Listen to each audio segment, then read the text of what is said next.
Fraternidad Cristiana, una iglesia cristiana para la familia, presenta Reflexión Espiritual, en donde la Biblia cobra sentido para el hombre de hoy.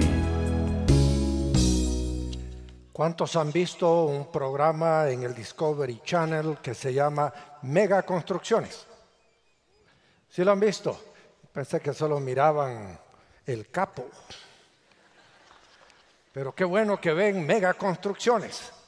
Me alegra mucho. Ese es un programa muy interesante porque se impresiona uno cuando ve cómo le presentan la construcción de puentes grandes como el Golden Gate sobre la entrada ahí a San Francisco, California. Se impresiona uno cuando ve uno de esas mega construcciones.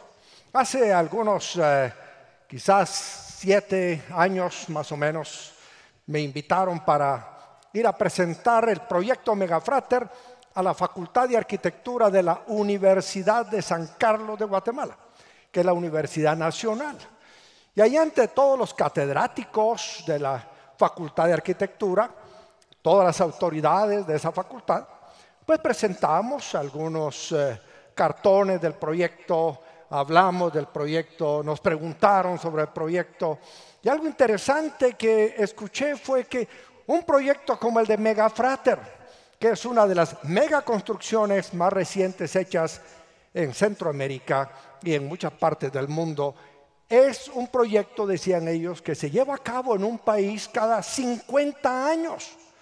No es común que sean este tipo de construcciones en los países, sobre todo en los países en vías de desarrollo, como lo son nuestros países. Sin embargo, damos gracias a Dios de que lo hemos hecho y esto nos ha dado más facilidades para seguir proclamando el Evangelio a toda criatura. Hoy nos ven por televisión, nos oyen por radio y por internet en muchas partes del mundo y tenemos la capacidad para recibir aquí a 12,200 personas, cada uno sentado en su propia butaca. ¿Cuántos dan gloria a Dios por este proyecto que se acaba de inaugurar apenas hace unos 4 años? La Biblia nos habla de un megaproyecto, un proyecto extraordinario que se llevó a cabo precisamente en el área de Babilonia. Babilonia está ubicada geográficamente en lo que hoy es Irak. El famoso Saddam Hussein, que fue ejecutado hace muy pocos años, precisamente construyó uno de sus palacios en una montaña cerca de la Torre de Babel. El New York Post está mostrando en día de hoy precisamente cómo están tratando de salvar los restos de Babilonia. Y dicen, con lo que queda de la Torre de Babel, es increíble la gran importancia que pudo tener esta gran torre en la Biblia. Y es que no era simplemente una torre. Esta era una torre templo. Buscaban los hombres acercarse a Dios, pero a dioses paganos. Todos los templos se hacen con el propósito de rendir culto a Dios. Todos los templos se construyen con el propósito de acercarse a Dios. Por eso los mayas en nuestro país construyeron grandes templos. Y se han descubierto hoy templos que son más grandes que las pirámides de Egipto en el Petén, en Guatemala. Así que usted puede venir a conocer los grandes templos que hicieron los mayas en Guatemala. En Génesis 11:1 encontramos el relato bíblico de este gran megaproyecto llamado Torre de Babel. En ese entonces se hablaba un solo idioma en toda la tierra. Al emigrar al oriente, la gente encontró una llanura en la región de Sinar y allí se asentaron. Un día se dijeron unos a otros: vamos a hacer ladrillos y a cocerlos al fuego. Fue así como usaron ladrillos en vez de piedras y asfalto en vez de mezcla. Luego dijeron: construyamos una ciudad con una torre que llegue hasta el cielo. De ese modo nos haremos famosos y evitaremos ser dispersados por toda la tierra. Pero el Señor bajó para observar la ciudad y la torre que los hombres estaban construyendo. Y se dijo: todos forman un solo pueblo y hablan un solo idioma. Esto es solo el comienzo de sus obras. Y todo lo que se propongan lo podrán lograr. Será mejor que bajemos a confundir su idioma para que ya no se entiendan entre ellos mismos. De esta manera, el Señor los dispersó desde ahí por toda la tierra y por lo tanto dejaron de construir la ciudad. Por eso a la ciudad se le llamó Babel, porque fue ahí donde el Señor confundió el idioma de toda la gente de la tierra y de donde los dispersó por todo el mundo. La torre de Babel fue muy probablemente una torre templo de varios pisos o zigurat, parecido a los que se construyeron en Babilonia a principios del tercer milenio antes de Cristo. Lo bueno de este proyecto es que nos enseña características que podemos apropiar para desarrollar proyectos buenos, proyectos sanos. Dios no se opuso a la construcción de la Torre de Babel porque era muy alta o porque era muy ancha, sino que se opuso por el propósito y motivación que había en el corazón de los que lo hicieron. Dios no quiere que seamos enanos económicamente, enanos socialmente. Dios no quiere que seamos nosotros personas imperfectas, al contrario. Dios quiere que seamos como Él es. Dios quiere ser fuente de bendición y prosperidad para nosotros. Es más, dice la Biblia: yo honro a los que me honran. Si nosotros honramos a Dios, Él nos honrará a nosotros. Él dice que el que se humillare será exaltado. Dios no está en contra de que usted sea una persona exaltada, famosa y poderosa. Lo que está en contra es de que usted no se someta a la poderosa mano de Dios. Pero cuando usted se pone bajo la poderosa mano de Dios, Dios lo levanta y lo pone en sitios extraordinarios. Por eso lo que hacemos no es lo malo, es por qué lo hacemos. ¿Cuál es la motivación detrás de lo que hacemos? ¿Qué es lo que buscamos para nosotros mismos, en vez de buscar para beneficio de los demás y para la gloria de Dios y para obediencia a su palabra? Así que, ¿qué es lo bueno que encontramos de esta situación? Lo primero, dice Génesis 11:1, en ese entonces se hablaba un solo idioma en toda la tierra. Imagínese usted la dificultad que hay cuando hay muchos idiomas. Solo en Guatemala se hablan 24 idiomas. Idioma quiché, idioma cachiquel, idioma quechí, idioma mam, idioma pocomam, sutuil, 24 incluyendo el idioma español y el garífuna. Pero ninguno de nosotros se conoce esos 24 idiomas. Ninguno de nosotros puede hablar con los 24 y comunicarse. Estamos en medio de una Babel nacional. Tenemos problemas para comunicarnos. Y por eso es que se hace importante que exista un idioma oficial. En Guatemala es el idioma español. Y hablamos español porque fuimos conquistados por los españoles. Si hubiéramos sido conquistados por los noruegos, hablaríamos otro idioma. Cada imperio a través de las edades ha impuesto su idioma. Carlomagno impuso el griego. Y por eso cuando Jesús nació, el idioma que él habló fue griego. El griego koiné fue el idioma que se hablaba en la época de Jesús. Y por eso los libros del Nuevo Testamento en su gran mayoría están escritos en griego koiné. aunque él era hebreo y vivía en medio del Imperio Romano. Pero antes del Imperio Romano ya los griegos habían establecido el idioma griego. Por supuesto, los romanos vinieron e impusieron un nuevo idioma, el latín. Ahora nosotros estamos bajo otra situación contextual global. El idioma que más se habla hoy en día es el inglés. Ese es el idioma comercial. Y por eso es que nuestro Liceo Bilingüe Fraternidad Cristiana tiene 20 años de estar preparando hombres y mujeres bilingües. Algunos trabajan hoy en las Naciones Unidas, otros trabajan en la Presidencia de la República, otros trabajan ya en distintas grandes empresas transnacionales. ¿Por qué? Porque hablan bien el español, bien el inglés y el lenguaje de la computación. Pero pronto quizás estaremos viendo más escuelas que enseñan un nuevo idioma que se está imponiendo poco a poco en el mundo, y es el mandarín. Usted está viendo a la China levantarse como aquel nuevo gran imperio comercial, ya es la segunda economía del mundo.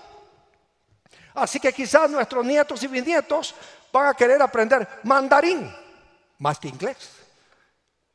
Ojalá que podamos nosotros aprender inglés, español y mandarín. Pero en esta época en el mundo entero se hablaba un solo idioma. Y si algo necesitamos nosotros para tener éxito en nuestras empresas es tener buena comunicación. Comunicarse es esencial, pero comunicarse bien. No es fácil comunicarnos unos con otros. Usted a veces está hablando de gimnasia y el otro entiende magnesia. Y por eso decimos unos a otros, es que no es eso lo que te quise decir. Yo no te dije que eras un estúpido. Yo dije que era estúpido hacer tal cosa. Comunicarnos no es fácil. A mí que me toca hablar en muchos lugares, he tenido situaciones embarazosas a veces. Muy jovencito, cuando tenía unos 22 años, era joven, bello y colocho. Estaba predicando en Panamá, en una congregación en un pueblecito llamado Las Ollas. Y predicaba yo sobre la viuda de Sarepta y decía, el profeta Elías, en medio de la escasez de agua y del hambre que había, Dios lo envió a la casa de una viuda y encontró a la viuda recogiendo leños para cocinar una última torta, porque le quedaba solo un poco de aceite, un puñado de harina. Y le dije yo, esta mujer era una mujer arrecha. Y cuando dije eso, todos se pusieron así extraños. Yo observando las reacciones de la gente, como siempre dije que no llegó como quería. Y expliqué, en mi país, en Guatemala, la palabra arrecha quiere decir una mujer esforzada, trabajadora, diligente. Entonces que todos empezaron a calmar, a tranquilizar.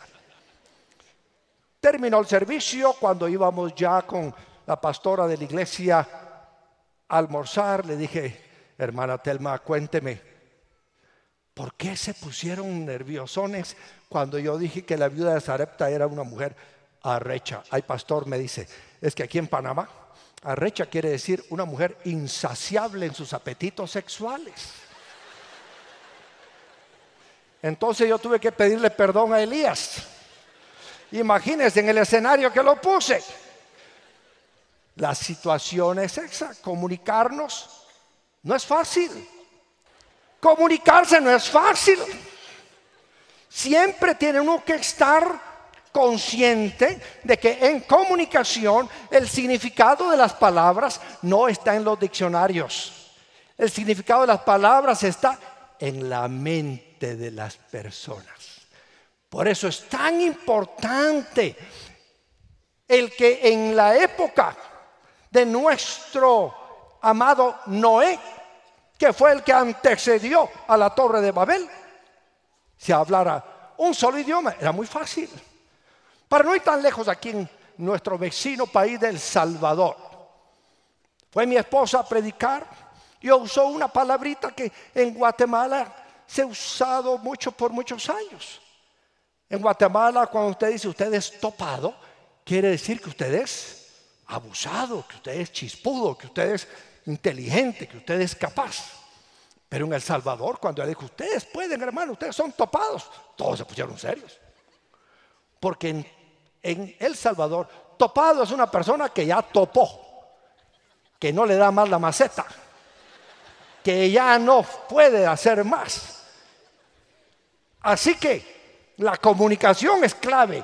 Asegúrese de lo que usted dice es lo que la gente entiende. Y por eso a veces es bueno preguntar, ¿qué entendió que le dije yo? ¿Qué cree que le dije? No es fácil comunicarnos. La ventaja que tenían en Génesis 11:1 es que hablaban un solo idioma. Y la buena comunicación es exitosa para la buena realización de nuestros sueños. Además, ellos fueron creativos. Por primera vez usaron ladrillos cocidos en fuego. Usted pensaba que los ladrillos los habían inventado en el Tejar Chimaltenango, pero no, eso los inventaron allá en Babel. Allí empezaron a coser los ladrillos, las tejas y todo esto, y a usar el asfalto en forma de, como que fuera cemento para pegar a las piedras. Hoy la vida es cada vez más cómoda gracias a aquellos que se dicen, vamos a hacer esto o aquello. Fueron creativos, pero fueron equipo. Es tan importante en la vida que nosotros aprendamos a decir, vamos a hacer. Qué bueno es cuando en la iglesia te dice, hermanos, hay que orar. Todos piensan, el hermano Januario es bueno para orar. El hermano fulano es bueno para... Que oren los hermanos que tienen el don de la oración. Pero para que haya éxito en la oración, ¿quiénes deben orar? Todos. Cuando Pedro estuvo preso allá por haber hecho muchos milagros, la iglesia dice que hacía oración unida.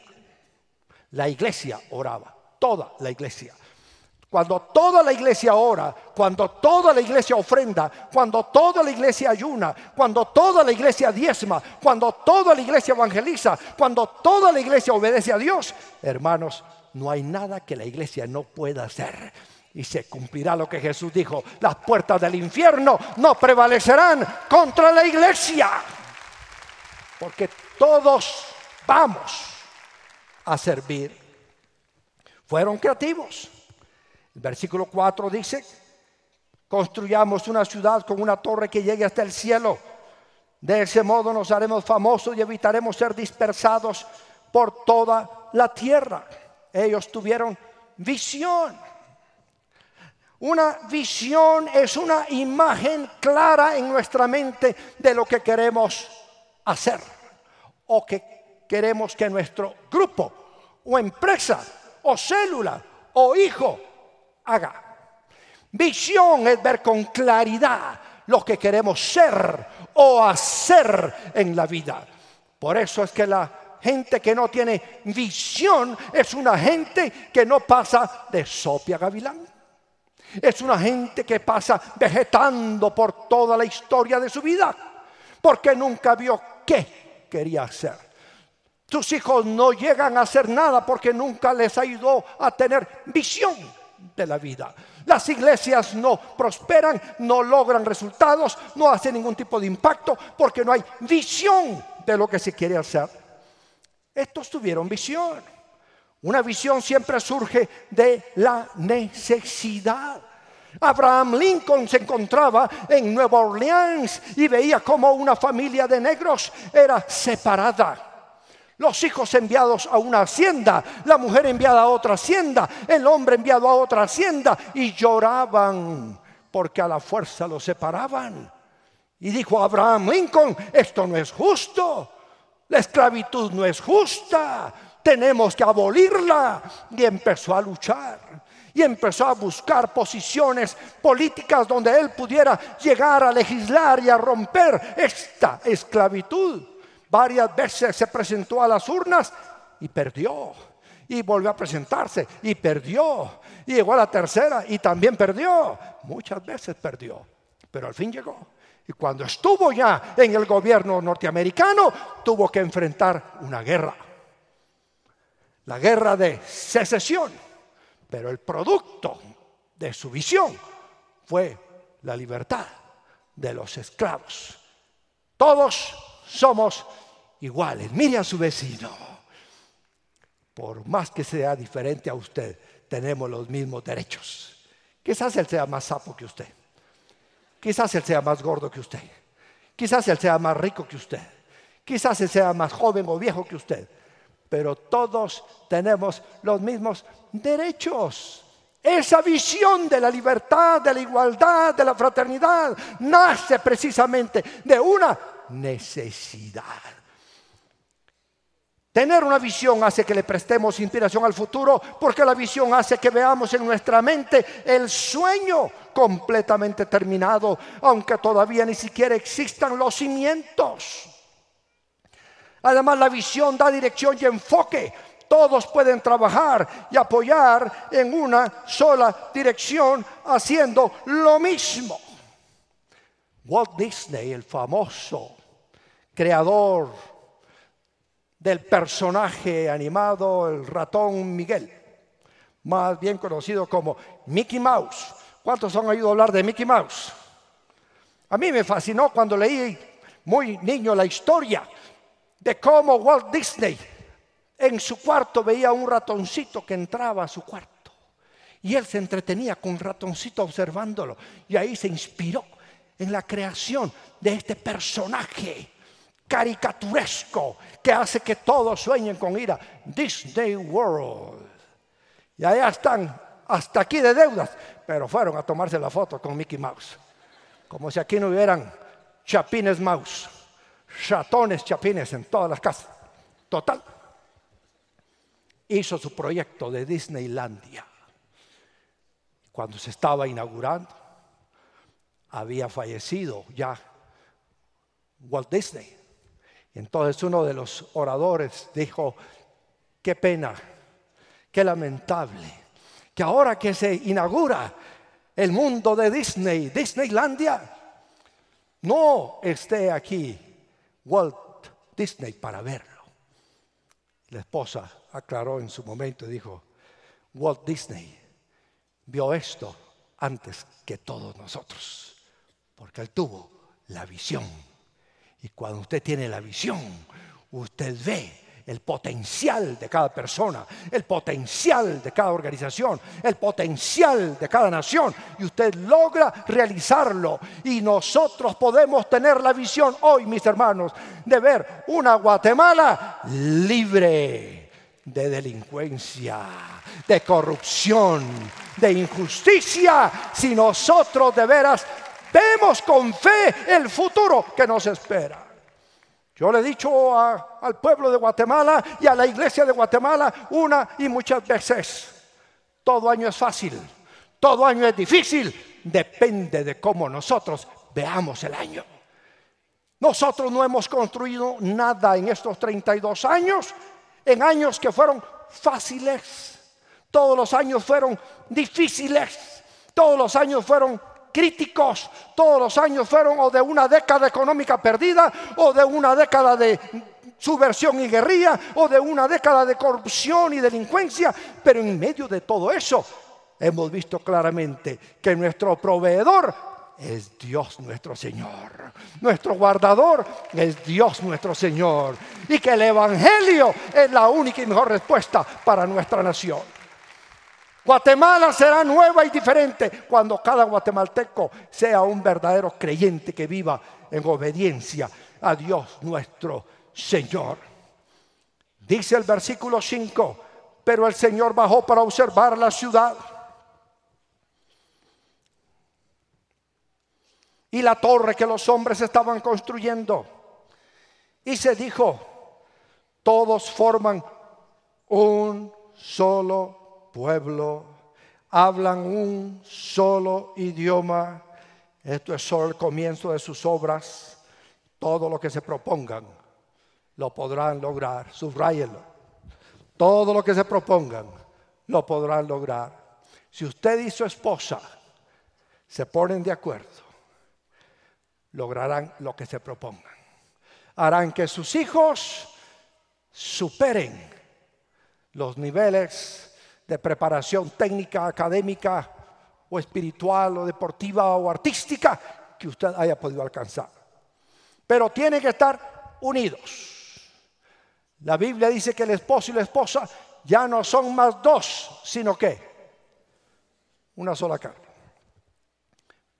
Pero el problema de esposos es que somos una sola carne, pero con cuentas separadas. Y hay uno de los dos que dice, todo lo tuyo es mío y todo lo mío es mío. Mientras no haya unidad en el hogar, no habrá éxito en el hogar. Mientras no se pongan de acuerdo en el hogar, no triunfarán en el hogar. Mientras él piense que hay que ahorrar y ella piense que hay que despilfarrar, no llegarán a ningún lado. Tienen que ponerse de acuerdo. La Biblia dice, ¿cómo andarán dos juntos si no se ponen de acuerdo? También dijo Jesús, cuando dos o tres se ponen de acuerdo, cualquier cosa que pidan será hecho por el Padre que está en los cielos. Por eso es importante la unidad. Dígale a su vecino, la unidad es necesaria. Sobre todo si es su suegra la que está a la par, o su esposo, o su nuera, o su yerno. La unidad. Nadie puede llegar lejos si no se pone de acuerdo. Los que cultivan la tierra de la manera antigua, con bueyes y con yuntas, saben que no se puede poner a dos bueyes nuevos, porque los bueyes nuevos jalan para su lado cada uno. Entonces ponen a un buey viejo y a un buey joven, porque el buey viejo ya conoce el camino. Recuerdo la historia de cómo domar caballos mustangos. ¿Se acuerdan ustedes de aquel carro Ford que vino a levantar a esa empresa en una crisis que tuvo? Tenía como símbolo precisamente un caballo salvaje que se llamaba Mustang. Era un carro lindo en una época en la que todos no podíamos ni siquiera pagar la camioneta. Pero ahí está todavía el carro, puede comprarlo ahora que ya tiene. El Ford Mustang, caballo salvaje. El Mustang, para domarlo, una de las maneras en que lo hacían era amarrarlo a un burro domesticado. Porque un burro domesticado ya sabe dónde está el establo donde le van a dar comida, bebida, vivienda. Y entonces amarran al mustango al burro. Y el burro empieza a caminar hacia el establo. Entonces el mustango protesta, relincha, patea, brinca. Y mientras hace eso, el burro se queda firme. Cuando se cansa el mustango, el burro sigue caminando hacia el establo. De repente vuelve a relinchar y a protestar. El burro espera. Cuando se cansa el mustango, sigue para donde va. Hasta que llega al establo, que es donde va a recibir su alimento, su bebida, su techo. Y ese mustango llega allí y entonces ya el jinete empieza a domarlo. Después ya ese caballo domado, sujetado a su señor, recibe las bendiciones y los beneficios que el burro había recibido antes. Así que a lo mejor a usted le toca hacer de burro alguna vez y ayudar a otros rebeldes a ponerse de acuerdo y a estar unidos. Porque el pueblo unido, ¿se acuerda cuando andaba usted enfrente del Congreso? El pueblo unido jamás será vencido. En las guerras mundiales habían frases que se utilizaron por la radio mucho. Decía, la unión hace la fuerza. Las Américas Unidas, unidas vencerán. Y si nosotros nos unimos y entendemos que tenemos un solo Dios, una sola fe, un solo bautismo, un solo Dios y Padre, mis hermanos, las puertas del infierno no prevalecerán contra la iglesia. Vamos a ser más que vencedores por medio de aquel que nos amó en Cristo Jesús. Dios mismo reconoce el poder que la unidad tiene en la realización de la visión que nos propongamos. Y por eso es que es importante. La visión nos ha enseñado que abrimos una célula en una casa, que es la Fraternidad Cristiana de Guatemala por las casas, pero cada célula debe de multiplicarse. En vez de concentrarse y tener gente en las escaleras, atrás de las paredes, 40 gentes en una casa que solo tiene espacio para 10. Es importante multiplicarse y enviarlos a otras casas, a otros lugares, para que puedan allá también dar testimonio de Cristo. Pero a veces nos agarra el síndrome de la Torre de Babel. Todos queremos estar concentrados, queremos ser como la gallina con sus pollitos. No queremos que los hermanos se vayan. Necesitamos que se vayan para que vayan a contagiar el virus del evangelio y que otros más vengan al conocimiento de Cristo. Jerusalén quiso hacer su Torre de Babel. Allí estaban y no se querían ir, todos felices, concentrados, hablando en lenguas, recibiendo sanidades, viendo milagros, hasta que el Señor dijo, no, la comisión era ir, no concentrarse en Jerusalén, no quedarse allí. Entonces mandó la persecución y todos tuvieron que salir huyendo, fueron dispersados y por donde quiera que iban, predicaban el evangelio. A los pocos años, todo el imperio había sido conquistado para Cristo. Y por eso es que nosotros tenemos que liberarnos de ese síndrome de la concentración e ir a la descentralización, a compartir el evangelio. Ya no debemos estar nosotros solo en las 4 paredes. Debemos salir de las 4 paredes y llevar el evangelio a aquellos que están en nuestro trabajo, en la universidad, en el barrio, en el club, en el cuchubal. Vaya, lleve el mensaje de Cristo. Porque lo malo de estos de la Torre de Babel, dice el versículo 4, fue que dijeron, construyamos una ciudad con una torre que llegue hasta el cielo. De ese modo nos haremos famosos y evitaremos ser dispersados por toda la tierra. Y nosotros hoy pareciera que estamos también queriendo estar todos juntos. Qué bonito estar juntos, maravilloso. Pero debemos estar juntos, pero donde quiera que vayamos, tenemos que predicar. Si hay un enfermo allá donde trabaja, no tiene que llamar al pastor Jorge López, hermano pastor, aquí tengo un enfermo en el trabajo, venga a orar por él. Usted mismo póngale las manos y en el nombre de Jesús, sé sano. Y se va a sanar. ¿Hay alguien afligido? Usted mismo, dele consuelo. Todos tenemos que llevar ese fuego del Espíritu Santo por todas partes. El diccionario enciclopédico Éxito dice, Babel, torre de edificio que según el relato bíblico intentaron elevar los descendientes de Noé para precaver un nuevo diluvio. El proyecto era que la cúspide de la gran torre llegara hasta el cielo, pero Dios castigó esta pretensión con la confusión de las lenguas y la dispersión de las 3 grandes familias, semitas, camitas y jafeticos, por toda la tierra. Simboliza la condenación de la soberbia. Si algo debemos cuidar es que nos volvamos soberbios.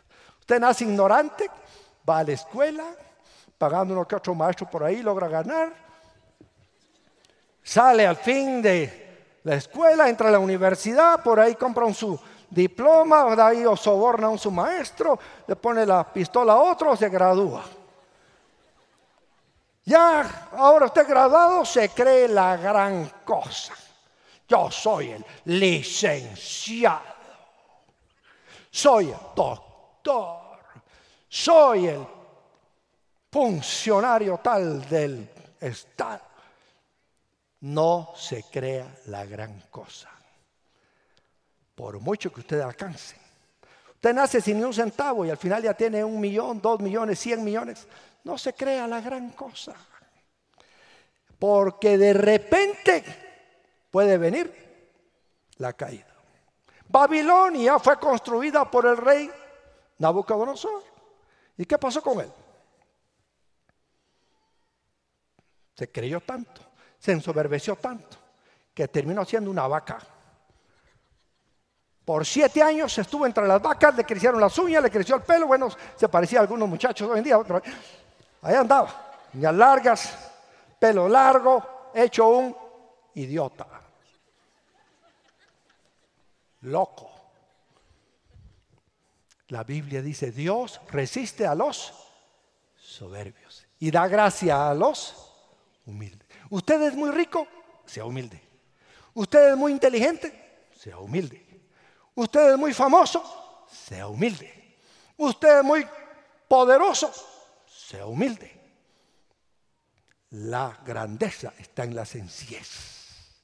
Dios resiste a los soberbios y da gracia a los humildes. Recuérdese que cuando usted está en las alturas, la mejor manera de estar en las alturas es estar de rodillas, porque si no se lo lleva el aire. Tenemos que aprender a luchar en contra de la soberbia. Dios resiste al orgulloso. Es más, el diablo fue echado fuera del cielo por altivo, por pretencioso, por soberbio, por orgulloso, por querer ser igual a Dios. Y eso no podemos nosotros darnos el lujo. Dios nos da todo lo que querramos menos su gloria. Dios le da a usted hasta el privilegio de sentarse a la par del trono, pero no le da la gloria. Por eso es que dice el versículo 7 que Dios concluyó: ¿será mejor que bajemos a confundir su idioma para que ya no se entiendan entre ellos mismos?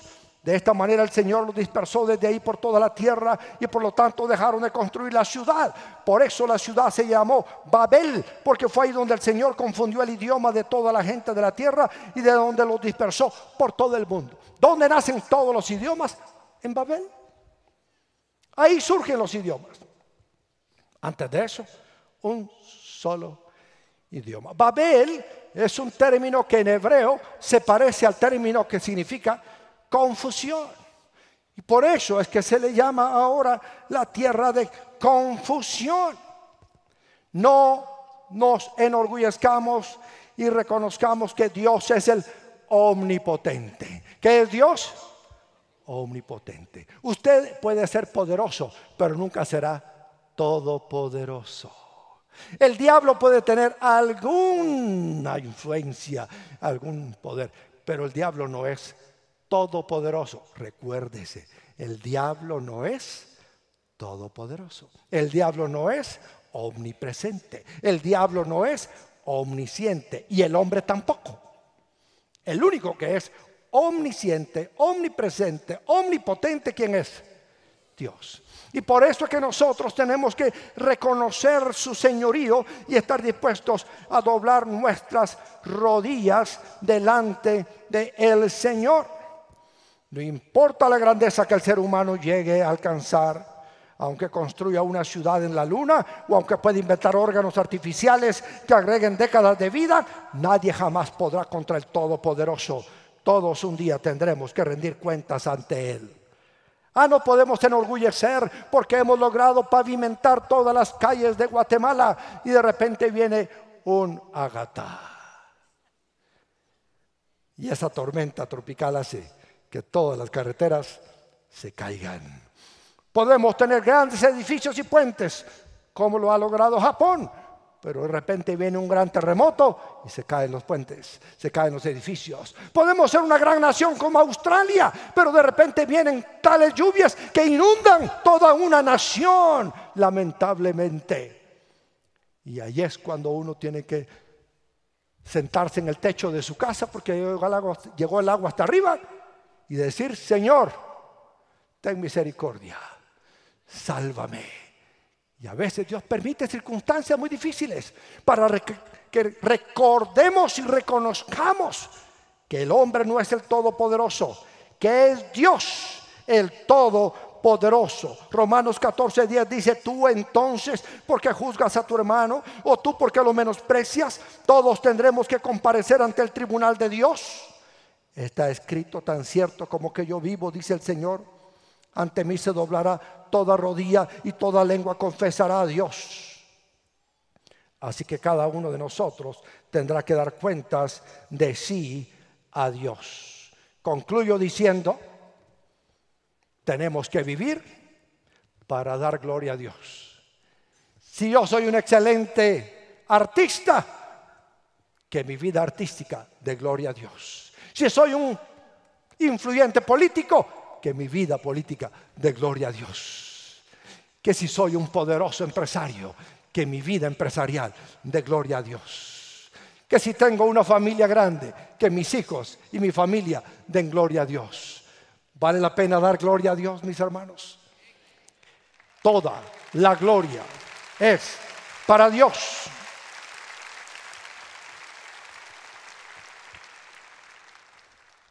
Y Jesús dice en Mateo 28:18: se me ha dado toda autoridad en el cielo y en la tierra. Por tanto, vayan.